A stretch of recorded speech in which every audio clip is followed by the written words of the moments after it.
This is Transformers Generations Voyager class Fall of Cybertron Soundwave with Laserbeak. The figure is part of, I believe, the first Voyager wave for 2012 for Fall of Cybertron.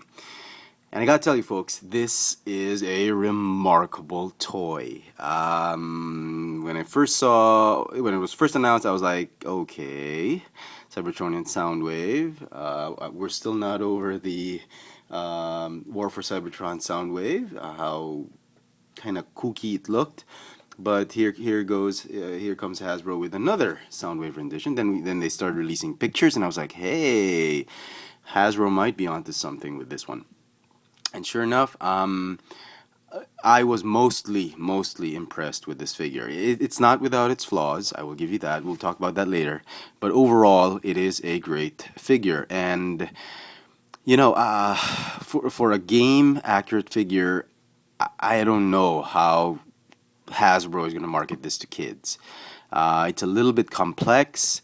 I think 5 and up is an understatement. I think it should be 7 and up. There's a little bit complicated, lots of pieces that could be damaged by 5-year-olds.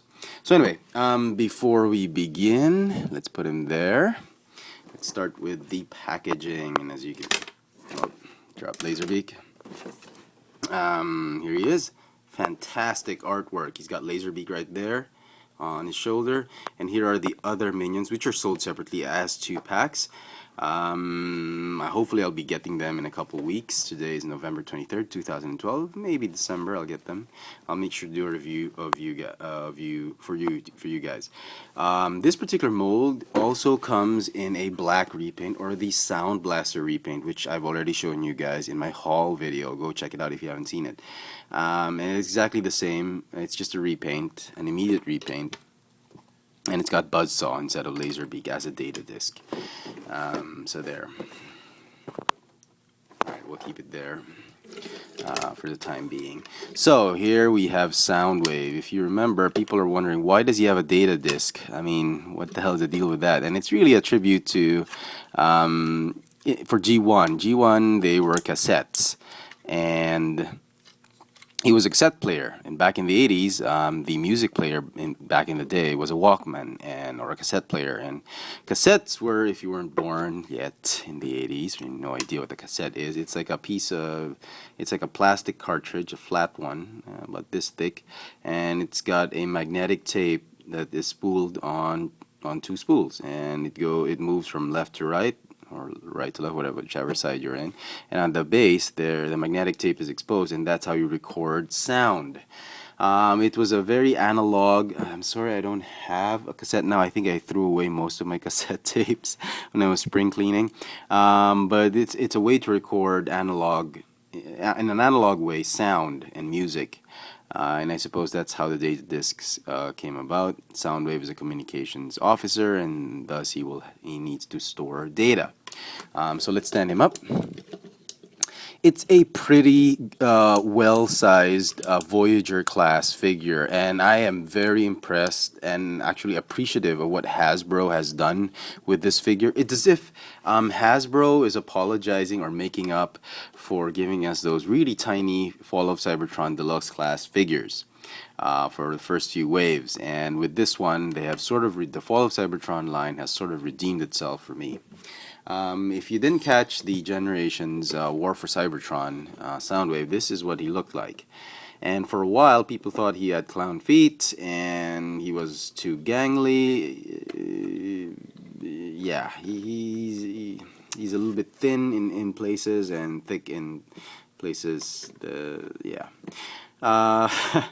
He's okay in my opinion, but he's more than above. He's just above average. He's not a good. This is not one of the Generation's best figures. And you know, if you're the completist, you get this one just to complete your lineup of War for Cybertron figures. But in this regard, this particular Soundwave is, I think, the more definitive Soundwave for the Cybertronian for both the games where I think he appears in. I don't play the game, so pardon me my ignorance. So anyway, that's that. This one does not come with data discs, unfortunately. It kind of looks like it would play a cassette. for those of you who still remember. Now, size-wise, I'm so happy that the Voyager class, at least for this particular guy, for this particular figure, they did not shrink it like what they did with the deluxe class figures. And this is a typical Voyager class figure. This is a Dark of the Moon Optimus Prime. As you can see, they're in good size. Actually, he has more plastic, come to think of it, I think. Oh, he's lighter. My bad. So, you know, I'm glad they didn't shrink the Voyager class figure. And here's Laserbeak. Let's start with just talking about the figure in general. Overall, it's got a good sculpt.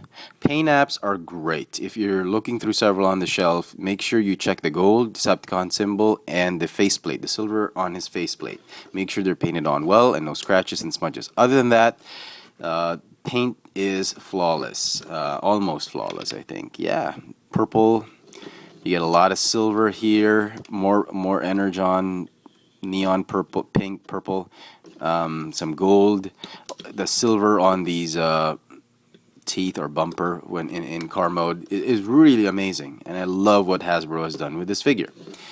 Laserbeak is a typical. The instruction says he's a vulture. I can just see it. Here we go. As you can see, vulture mode. If I recall correctly, Laserbeak was a condor back in G1, so now he's become a vulture for some reason. But that's okay. I mean, probably on Cybertron, maybe he was a vulture. Culture vulture. Okay. The figure has brilliant articulation, really a lot of posability. As you can see in the openings, my opening pose, he can actually push the eject button on his shoulder and open up his chest. That's the main feature for this figure, both in vehicle mode as well as in robot mode, which we'll get to in a little while. He's got a swivel neck, which is very tight. He's got double jointed hinge shoulders, ball hinge shoulders. So he's got a hinge that allows the shoulder or part of the bicep to move outward, as well as another hinge here, a ball hinge to rotate the shoulder and move it up and down. It does not lock in place, which is, you know, a bit of a shame, but not too bad. It's got a bicep swivel, a ratcheting hinge elbow, which is really nice, and a hinge wrist that swivels. So don't know if that is considered a ball hinge. So you can actually have his hands this way and not do the pity the fool all the time. So he's not always doing that pose. You can actually have him do it this way. So that's a great addition to Hasbro. I'm glad they did not go cheap with this figure. Thank you very much to the design team.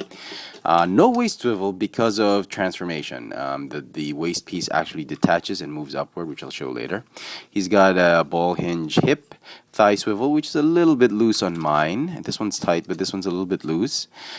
He's got ratcheting hinge knees and hinge ankles because of transformation. So brilliant articulation overall. You can have him in really nice poses like, here I come to save the day. No, I'm kidding. You know, being Soundwave. At the back, not a lot of kibble, I might say. Unless you do the feature, then you'll have kibble. But other than that, if you collapse everything, he's great.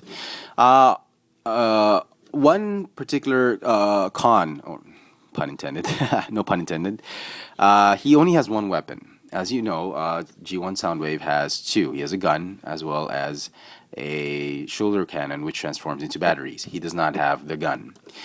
His main feature, after 9 minutes of babbling, is this. You push this out. This is Laserbeak. Transform him into a data disk this way. And I thought this was really cool. At the get-go, from opening this figure, I was like, oh my goodness. Spring-loaded Laserbeak. He's going to pop out of the chest and transform. Hasbro, you have redeemed yourself for me, to me. I was really so excited when I found it. And then, without looking at the instruction, I was just really fidgeting with the toy, and oh my goodness, it will fit more than one data disk if you wanted to. I mean, if you're just going to display him with all his minions, he could probably fit 2 or 3, which I was like very, very thoughtful of Hasbro.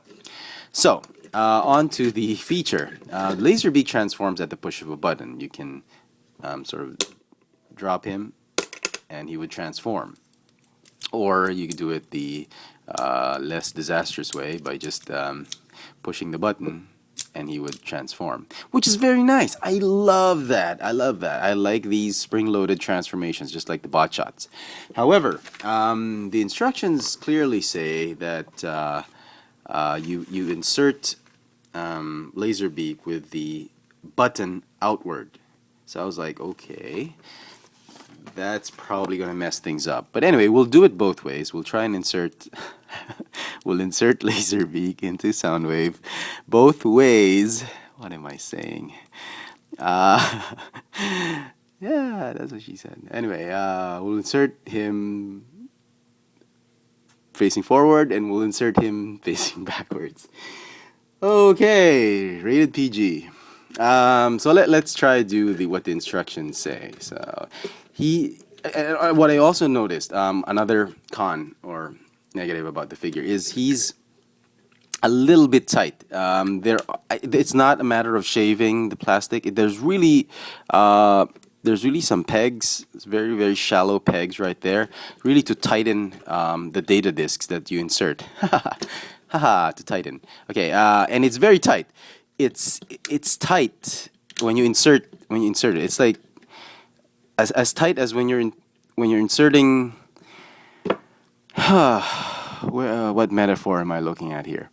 It's tight. Just trust me. It's very tight, like a jar cap. There we go. And then you close it. And the whole idea, as the instruction says, is if you push him out, you open him up. Laserbeak operation. Anyway, and you push him out, and Laserbeak is supposed to jump out and transform. He does not do that because he's stuck in there very tight. And if you try and just slam him in, come on, he's never gonna come out because he's just stuck. However, if you put it this way with the Decepticon insignia, up front, and this thing works also in, well, supposed to work also in vehicle mode. If you try and put him in this way, I think it works better. And then he just pops up and he transforms on his own, which is pretty cool. Probably did not get that on camera. We'll try and do that again. Excuse me. Come on. Okay. Okay, Laserbeak eject and.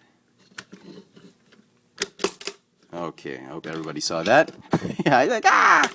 Anyway, so that's the entire gimmick, and I thought it was nice. I thought it was nice. It could have been polished some more. I think it should have been a little bit more loose, more lubricated. No, I'm kidding. Less friction. Digging a hole for myself. Less friction in the chamber, and it would have worked brilliantly had they fixed all those kinks out of there. But you know, despite all that, I thought it was very thoughtful. I like the whole gimmick. I like the whole idea of having a way to eject Laserbeak and him transforming instantly like an activator. So anyway, without further ado, come on, 13 minutes and the guy hasn't transformed anything yet. Sorry, transform him is quite simple, really, really simple. It looks complicated, complex in the beginning. It does. But once you get the hang of it, parents, if you're giving this to somebody who's 5 years old, make sure you guide them first so they don't break anything. Okay, let's transform Soundwave. Okay, put this up like that. Go ahead and fold up the fists just like that. Fold these backwards and down, fold these backwards and down. Just move these wheels a little bit like that. Go ahead and retract this one up. Sorry. Retract this one, and when he's in bot mode, it's supposed to be like that. In car mode or Cybertronic communications truck mode, you have to push this out like that. And kids, you know, parents, if you have kids who are young or 5 years old, a little bit young, make sure you teach them how to do that. Otherwise, you're going to end up breaking that. Rotate it down, rotate this one up like that, and rotate this one down like that. Or like that, just for the time being. Open up the shoulders like this. Go ahead and collapse. Collapse the shoulders and peg them on to the chest, just like that. Cover the face or the head sculpt, and tab them in. They don't tab in well. I mean, once you do the gimmick, they immediately untab. So yeah, and this one, it doesn't tab in as well. It just sort of stays there, and you can't lock it because if you push this, you know, if it's locked, it's gonna break. So it's just that. The teeth, you can do whatever you want to do with it. Okay, fold the wheels out, ratchet these in like that. Go ahead and slide this for the time being. Now for the feet, go ahead and rotate these wheels until they click. Go ahead and detach the crotch piece and transform the whole leg assembly this way until it tabs in. Go ahead and rotate, tab, rotate, and tab like that. Fold the feet, and they're supposed to tab in here onto these tabs, but they don't really tab in. They just sort of stay there. Okay. Lighting, come on, lighting. Okay, sorry about that, folks. Anyway, and then you can go ahead and put this back on like that, and there you have, well, as I said, it doesn't tab. Soundwave in his Cybertronian communications truck mode. Yeah, like that looks like a communications truck mode. It looks like a seat, and then there's a can here, maybe for a smaller guy. Why is the lighting screwing with me? Come on, lamp. Okay. So there is Soundwave in his alt mode, and it looks really nice and compact. Yeah, there's some gaps here and there. And again, as I said, you can do the whole gimmick thing, but you'll have to elevate him a bit. And yeah, you can still put Laserbeak in, but you can't launch Laserbeak with this one down like that because it's clearly going to impede Laserbeak's flight. So you have to do that and then do this, and it'll usually have the same effect if you do it correctly. So anyway, we'll transform Laserbeak again into a data disk. Okay, and then he can go inside. All right. Let me just give a size comparison before my final thoughts. Wow, 17 minutes. Can we do 20 minutes?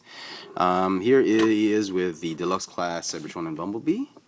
So it's a good size, good size, good size. Thank you, Hasbro, for not being cheap. And there you go, folks.